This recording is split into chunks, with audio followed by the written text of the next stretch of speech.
need a knockdown. I need a knockdown. I need the shoulder. Come on.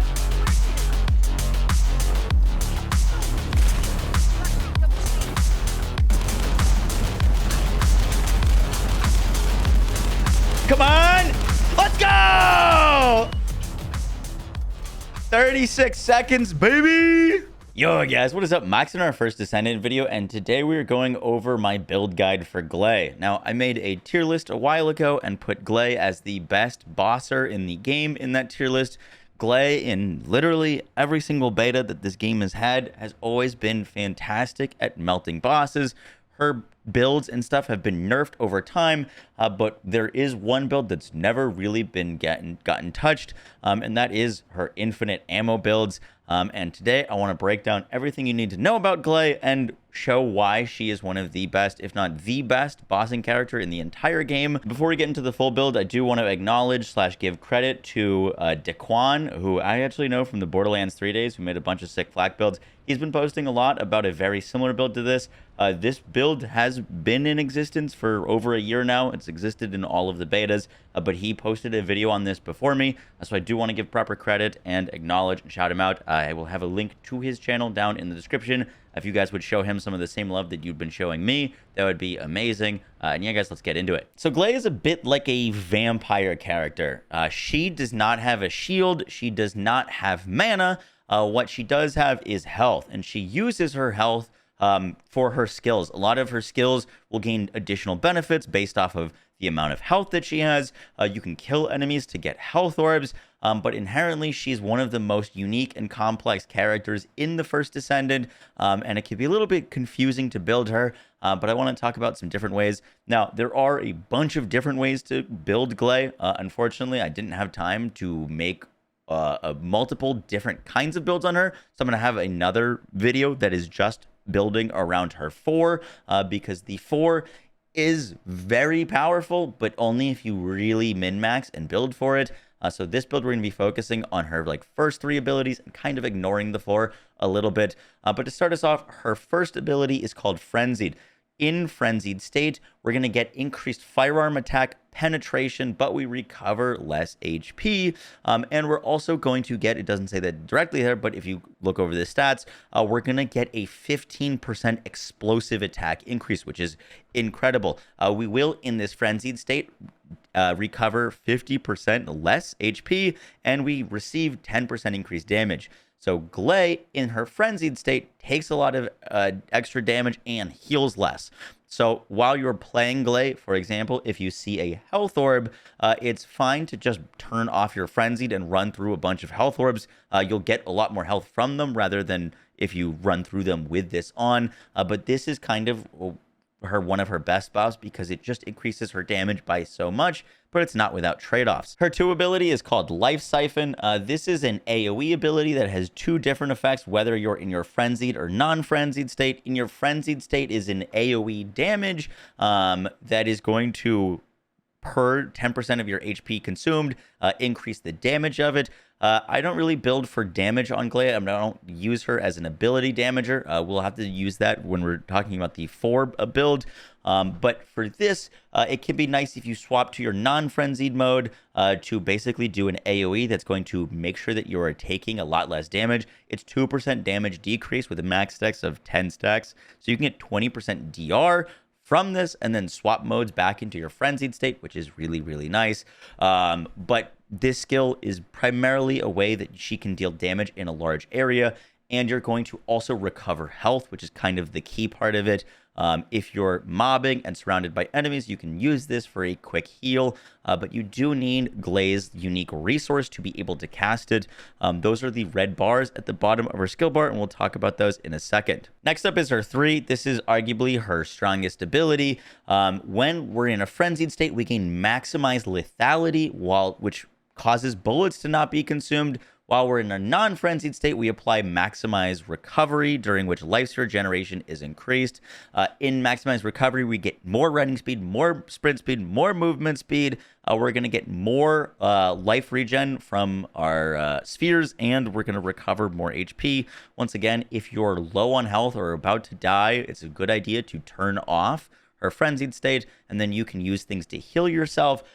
we are mainly going to be using the 3 for the maximized lethality. This is the unique effect of making it so that we move slower, but we do not consume ammo. In fact, it's so non-ammo consuming that you can shoot your guns at 0 ammo, which is kind of crazy. So with this build, we're spamming rockets, and if you have 0 rocket ammo, you can still infinitely shoot your rockets, which is just kind of crazy. Her 4 ability transforms your weapon into her like massacre weapon. This we're gonna have to talk about more in depth when we go over her 4, but basically it copies the stats of your current weapon. So if you have like a ton of fire rate or a base high fire rate weapon, you can then fire that weapon, but then add a skill damage multiplier to that weapon. And if you pop the 4 and then pop the 3, you can fire the 4 for infinitely for a certain amount of time. You do need health orbs to be able to use this ability, but you can build around this, especially with Gley's Blood and Iron Transcendent module, to do a massacre build, which you're just constantly firing your weapon, but with skill damage multipliers and more damage based off of the amount of HP that you have. It can do some pretty crazy things, but it's not all that great unless you're specifically speccing for it.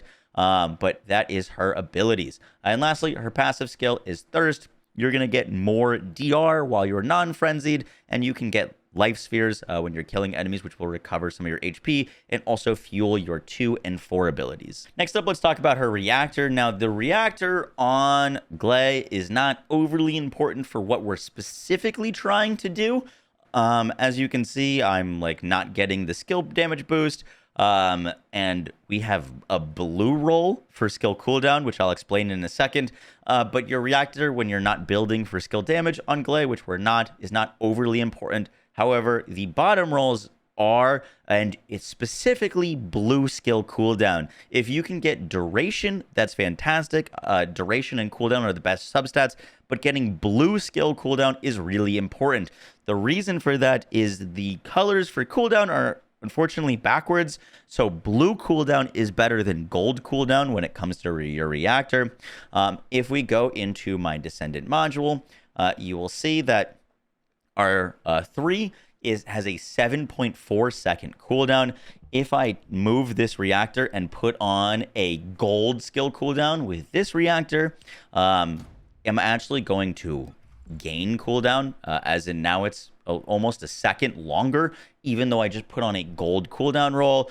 For some reason, it's broken because it's negative. So the game thinks that a lower negative is better, but for skill cooldown, a bigger negative is better. So they're a little bit vice versa. So you really want to find blue skill cooldown for this build. If you can find duration, which will be positive, which means you want gold, that would be fantastic. I don't have that, unfortunately, on this build, but you can tweak this build a little bit if you do have that, and we'll talk about that in a second. But that is kind of our reactor. You're mainly just looking for blue skill cooldown. For the external components, we're going to be rocking the Annihilation set. Now, the Annihilation set drops from hard mode Devourer. It has a pretty cool 4-set bonus. Unfortunately, once again, with these set bonuses, you just lose too much survivability if you're running it, and I prioritize survivability. We're already dealing plenty of damage, trust me. But the 2-set bonus of this gives you 5% or 5.7% skill duration, which is quite nice with Gley. On my top component, I've got double rolls of max HP. On my Annihilation sensor, I've got a bunch of defense. On this one, I've just got a random Venom essence that I had that's like 7k defense. And then on my Annihilation processor, I've got more max HP. And this is our external component setup. The next thing to talk about is the rocket launcher that we're using with this build. This is going to be the Vestigial Organ. Now, part of the reason we're using the Vestigial Organ over other rocket launchers is because it has a very high fire rate for rocket launchers with an infinite ammo setup. Normally, this would consume ammo very quickly and we'd be out of it. With infinite ammo, fire rate is one of the most important things. So Vestigial Organ is fantastic for that. There are some other rocket launchers like the Guardian rocket launcher, which is pretty cool. There's also the Battle Pass rocket launcher, the Sigvor's Proof. This launches explosives that like latch onto bosses and then explode. And I was thinking they're kind of like stickies. I was thinking with Gley, you could latch a bunch of stickies on and then they'd all explode and you could do some crazy things. The Sigvor's Proof is about 26% worse than the Vestigial Organ. the vestigial organ is going to be our best in slot rocket launcher for this setup. Now, for your rolls on this thing, they're a little bit interesting because the vestigial organ inherently or the vestigial organ just doesn't have a very good critical hit rate. It has a 1% chance to crit, and its base crit multiplier is garbage. So there's not that many rolls to really go for on this thing, and there's not that many mons to really go for. So what you're going to be looking for is weak point damage, explosive attack, electricity attack, or any element. And then damage to a Colossus is great. Status effect trigger rate is also really good. But the big things you're looking for are weak point damage and explosive attack percentage. Those are going to be massive. And then probably the third most is going to be the flat damage to Colossus. I just don't have that on mine yet. So note that you could get a little bit more damage out of this. Now for the actual mods on this thing, we're going for a raw damage, high fire rate, weak point build. I obviously have a lot of space to up the damage of this. If you want to invest in this thing, I would just add even more weak point mods to this thing, and you could get bosses in a matter of seconds. With just 3 mods, we're killing bosses in 30 seconds. So that's pretty insane. But we're going to be looking for rifling reinforcement for raw explosive attack, action and reaction for more raw damage. Fire rate is going to increase our overall DPS because, once again, we have infinite ammo, so we don't care about using up those rounds. Then we're going to be using weak point sight for more weak point damage. The weak point is different than crit because it's just going to get added on to our weak point. So with this setup right now, I have a 1.35x multiplier. So whenever I hit a weak point, I do 35% increased damage. Once again, if you wanted to build this out, all of the weak point mods you'd want to just keep throwing on here. We're also going to be using an element on this weapon and matching it per boss. So for example, with my setup, if I'm going against Executor, I'll put on Toxic. If I'm going against Deadbright, I'll put on Fire, and so on and so forth. And lastly, the big juice damage here is the real life fighter mod. This reads upon successfully attacking weak points, firearm attack plus 10% for 5 seconds, but you lose 2 stacks per failed weak point. This sounds a little awkward with this rocket launcher. The best thing that this vestigial organ has going for it is its really high fire rate. So if we are attacking a boss's weak point, right there is like 50 to 60% increased damage. Which is gross. The fact that it has such a high fire rate and we're boosting its fire rate allows us to stack this up very quickly. Obviously, if we're missing a weak point, we're going to be losing those stacks. However, because we're building a weak point build on this, it's very easy to break boss parts. When a boss part gets broken, they get staggered, and a lot of times they fall over and go down.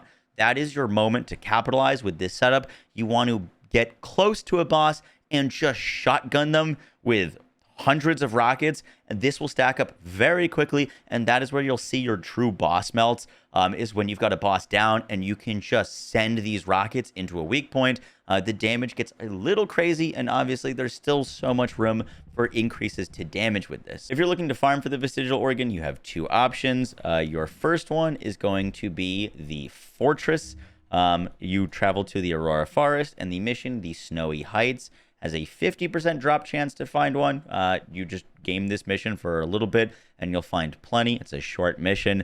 And your other option is going to be in the Agna Desert. If you haven't quite made it to the fortress, if you travel to the Mirage Stone area, the outpost here has a also 50% chance for the vestigial organ.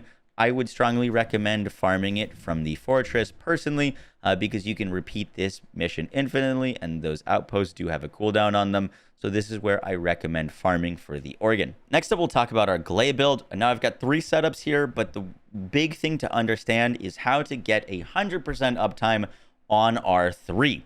The 3 is our infinite ammo buff. As you can see right now, I've got 7.4 seconds cooldown and 8.4 second duration.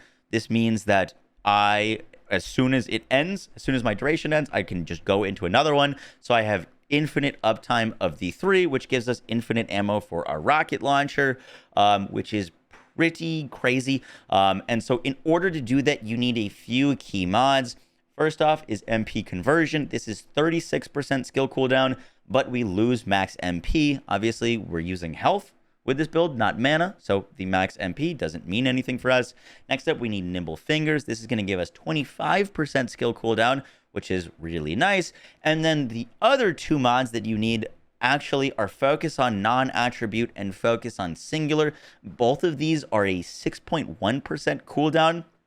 We're just slapping these on in like a cheaper way to get this cooldown maxed. But for example, if I take both of these off, even though they're unranked mods, if we now go over to our 3, now I'm at a 12-second cooldown versus a 7.4-second cooldown.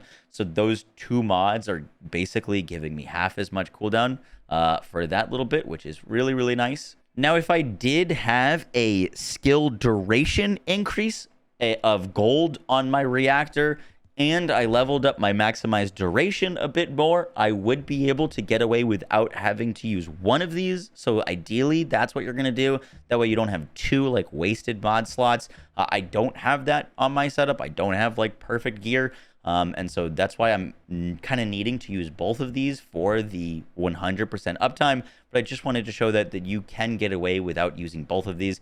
If you can get full duration and duration on your thing, you can overlap without having to need both of these on. And at the very worst, it's like less than a second of difference between your 3 being up. Now, the rest of the mods that we're going to be using have to do with stacking up HP. HP is obviously really important on Gley. The more HP you have, the more survivability, but you also have more HP to work with for your abilities. We're also going to be putting on skill extension so that we have more duration, maximized duration for even more duration, increased defense, and HP collector. HP collector is one of the best mods in the game. Once again, I only have 2 catalysts into this Gley. So there's a lot more that I could invest into. This is all I could fit at the time being. But HP Collector at max rank is 9% of your max HP every time you kill an enemy with a 2-second cooldown.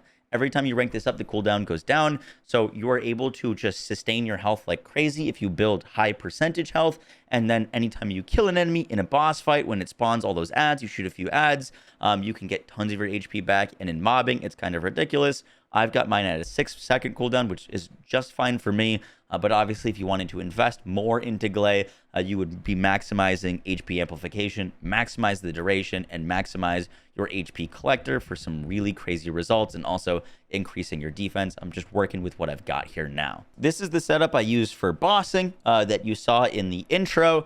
It is a little bit squishier because we only have 1 defense mod. So I want to talk about our tanky and our mobbing setup. For our mobbing setup, we are having basically 1 second of cooldown, which you'd hardly even notice. But in its place, we're able to pick up some extra defense with Spirit and Shield. The best defense mod that you can rock with Gley if you want to get crazy with your defense, there's actually 2 options. The first one is Shield Conversion. This is going to give you up to, I think it's 166% increased defense. And then there's also a mod called An Iron Will. This goes up to, I believe it's like 130% defense. And if you wanted to stack both of those, you absolutely could. You obviously wouldn't have 100% uptime or close to it with your 3, but you can absolutely build her a little bit more tanky.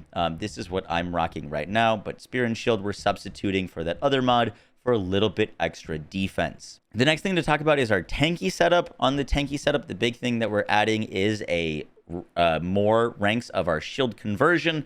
I would love to increase this like defense module.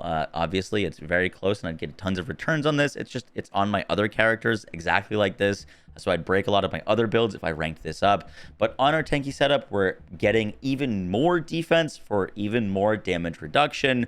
We're still keeping HP collectors so that we can constantly kill enemies and get HP back. And with this setup, we're looking at like 16k HP with 43,000 defense, which feels pretty comfortable. Obviously, if we were putting more catalysts into this, I think we could easily get to like 25k HP and 50k defense. But with just 2 catalysts, this is what I'm rocking right now. If you're playing normal Gley or base Gley, which by the way, there's only an 8% stat difference between ultimate Gley and normal Gley. And ultimate Gley, we're not going to be using any of our ultimate skill modules, so there's not really any point in having ultimate Gley.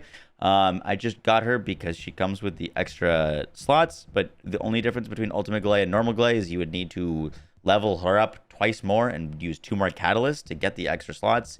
But in terms of like getting a build that doesn't use ultimate Gley, the big things that you're going to want, because normal Gley just comes with a M slot and an R slot, you'd put MP conversion in your M slot, skill extension in your R slot, throw in nimble fingers, HP collector, HP amp, increased HP and increased defense.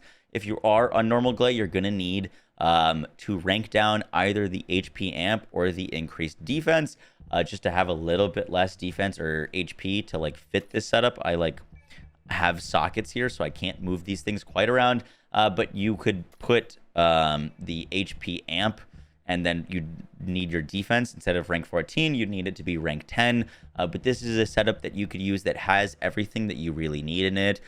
You're only going to have a 12-second cooldown, so you can almost achieve infinite ammo. You're going to have HP, you're going to have tankiness, and you're going to have HP collector.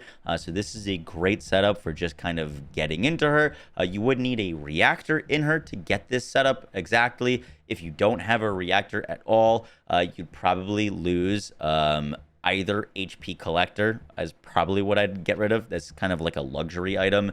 And then you should be able to get this to work. Now, I do want to quickly talk about transcendent modules on Gley because she does have some cool options. As you can see, I haven't had the chance to grab and farm and test all of these, so I'm relying on information that I'm receiving for others on these. I am leaving for California tomorrow, so I'm trying to get this video done, but I will plan on making a blood and iron Gley build. But the reason we're not using any of these, the Predator Instinct while using a firearm, while Frenzied Firearm attack gradually increases. I've heard that this is a little bit bugged and not all that worth it, especially for the amount of slots that it's going to take up. It's not really giving us much damage increase because you start with less damage and then it gradually increases, but that increase is not worth it for the lower damage that you get when you started out. So we're not using Predator Instinct. Super Senses obviously gives us a increase in duration, but the fixed fire rate is terrible for this rocket launcher. The fixed fire rate with this is going to make it so your SMG, if you're firing, is firing like a tap gun. This is really interesting for sniper builds with Gley, where you have infinite sniper shots ammo, or like a hand cannon build. But for this rocket launcher, this would kind of break this build, so that's why we're not using super senses. Guys, that is going to do it for the Gley build. I hope you enjoyed. I hope you learned something new. I will catch y'all in the next one. Take care, guys. Peace.